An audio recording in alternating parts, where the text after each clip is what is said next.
আলমগীর খাইতে বসে গেছো? ওই তোমার ভাই টাকা পাঠাইছে, 2 দিন আগেই পাঠাইছে, আমি তোমার দিতেই ভুলে গেছি। ভাইজান তো সবসময় আমার কাছে টাকা পাঠায়, তোমার কাছে টাকা পাঠাইলো এবার? আর করো না, তোমার ভাই যাওয়ানোর সময় আমার নামে একটা নতুন অ্যাকাউন্ট খুলে দিয়ে গেছে, কইছে এখন থেকে আমার অ্যাকাউন্টে টাকা পাঠাইবো। এই নাও, এখানে 15,000 টাকা আছে। না না ভাবি, এখানে মনে হয় কোনো ভুল হইতেছে। ভাইজানের তো 50,000 টাকা পাঠানোর কথা, 15,000 টাকা তো হইব না? তোমার ভাইজান বলে দিছে এখন থেকে তোমার মা আর আমার জন্য এই টাকাই পাঠাইবো, এর বাইরে আর কোনো টাকা পাঠাইতে পারবো না।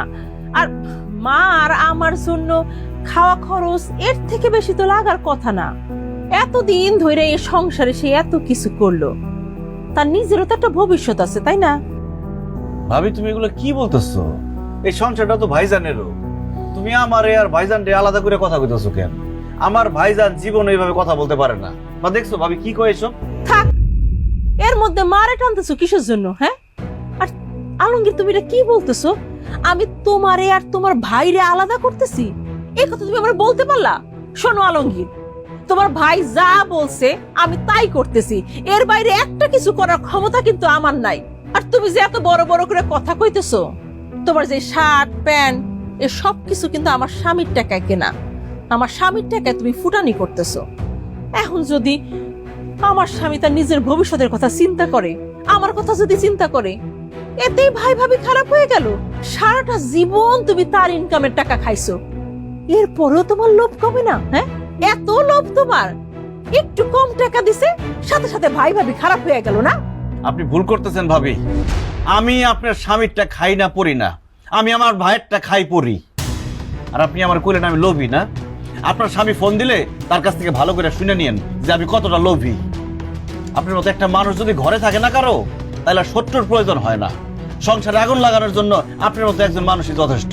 কি কইলা? হ্যাঁ, আমি সংসারে আগুন লাগাই? আমি খারাপ মানুষ? হ্যাঁ, এই সংসারের উপর পেশা মারি? হ্যাঁ, এই সংসার তো আমি করব না, আমি আমার বাপের বাড়ি চলে যাবো, দেখি কে আমার ঠেকা আমি দেখুম আজকা। ও বৌমা, এগুলো কি বলতেছো? তুমি হইলো ঘরের লক্ষ্মী, তুমি যাইবা কেন? এই আলমগীর, আর একটা কথাও কবি না, তাহলে কিন্তু জুতা পিটা করুম। বৌমা তুমি ঘরে যাও, আমি মানিকের লগে কথা কই এলো মনে। থাক আম্মা, আর অভিনয় করেন না, আপনি বহুত নাটক করছেন। নিজের পোলারে আমার পিছে লেলায় দিয়ে এখন ভাব করতেছেন যেন কিছুই বুঝেন না। আমি কাল সকালে বাপের বাড়ি চলে যাব, তারপরে এই বিচার করুম, তারপরে দেখুন যে সংসার করি কি না করি, সংসারে খাতা পড়িও মা। তাই মা, যে যাইতে চাই তার আটকাইতে হয় না। ঘরের থেকে বাইরে হলে বুঝবো দুনিয়াটা কত কঠিন।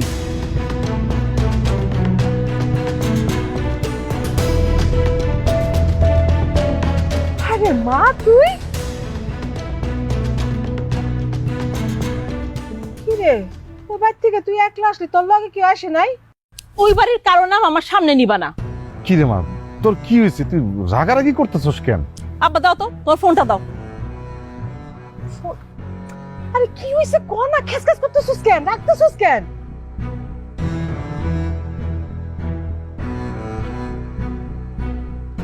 আসসালামু আলাইকুম আব্বা। আব্বা না, আমি। কেন, তোমার ফোনে কি হয়েছে?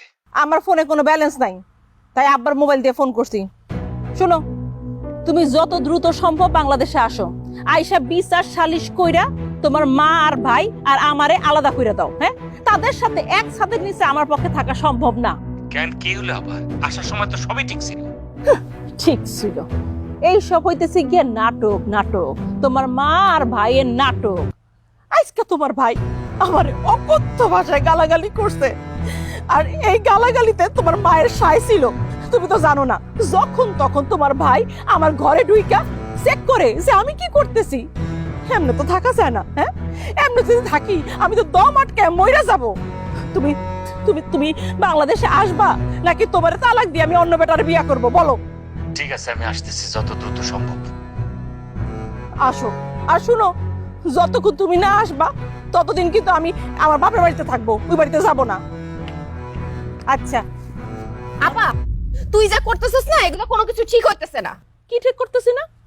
কোনটা ঠিক আর কোনটা বেঠিক তোর কাছ থেকে শেখা লাগবে আমার? হ্যাঁ, ছোটবেলা থেকেই অত্র এলাকায় তুই সবচেয়ে বেশি হিংসুটে ছিলি। মনে আছে পুতুল খেলা নিয়ে কি করতি? আমি ভাবছিলাম বড় হয়ে তুই ঠিক হবি, বিয়ে হইছে, সংসার হইছে, এখন শ্বশুর বাড়িতে গিয়ে তুই ঝামেলা করতেছিস না, দুই ভাইরা আলাদা করতেছিস, দুই ভাইয়ের মধ্যে দ্বন্দ্ব সৃষ্টি করতেছিস। কি কি চাস, দুই ভাইরা আলাদা করে সবকিছু হাতায় নিতে, তাই না? দেখছো তোমার ছোট ভাই আর আমার শ্বশুর বাড়ির প্রতি দরদ একটা উতলায়া পড়তেছে। পড়বো না কেন? জানো না তো ছোট মিয়ার সাথে আদারে বাদারে ঘুইরা বেড়ায়। তুই কি মনে করছিস তোর এই সব খবর আমার কানে আসে না? হ্যাঁ, আমি সব জানি। ছি ছি ছি ছি আপা, তোর একটুও বাঁধলো না না এরকম মিথ্যা একটা অপবাদ দিতে? আমি মিথ্যা অপবাদ দিছি না? আমি মিথ্যা অপবাদ দিছি? আমি যদি প্রমাণ না দিছি দেখো দেখো। কি শুরু করলো? আমি তো পুরো আওলাই যাইতেছি, এই দুইটা ভাই আমি একটা মাত্রাটা খায় ফেলে দিচ্ছিস নাকি?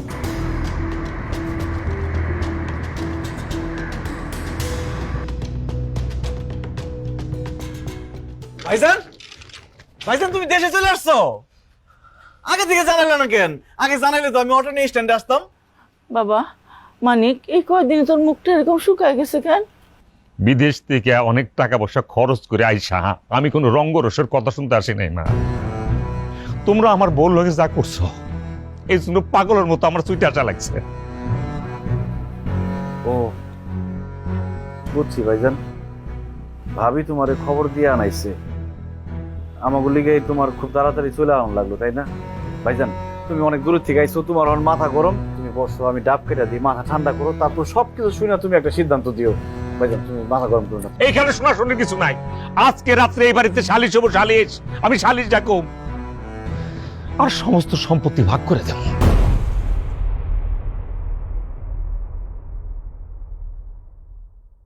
ভাইজান তুমি কি কইতাছো এইসব? তোমার দুটো পায়ে ধরি, তুমি বিচার ডাইকে আমাকে মান সম্মান এরকম নিলামে তুইলো না। আমাকে যা আছে সব তো তোমারই ভাইজান। আমরা নিজেরা বৈশা কথা কইয়া সবকিছু ঠিকঠাক করে ফেলাম, সমাধান করে ফেলাম, তুমি কাউরে ডাইকো না ভাইজান। না পারুম না, যা হইব সালিশ হইব। মানিক, মানিক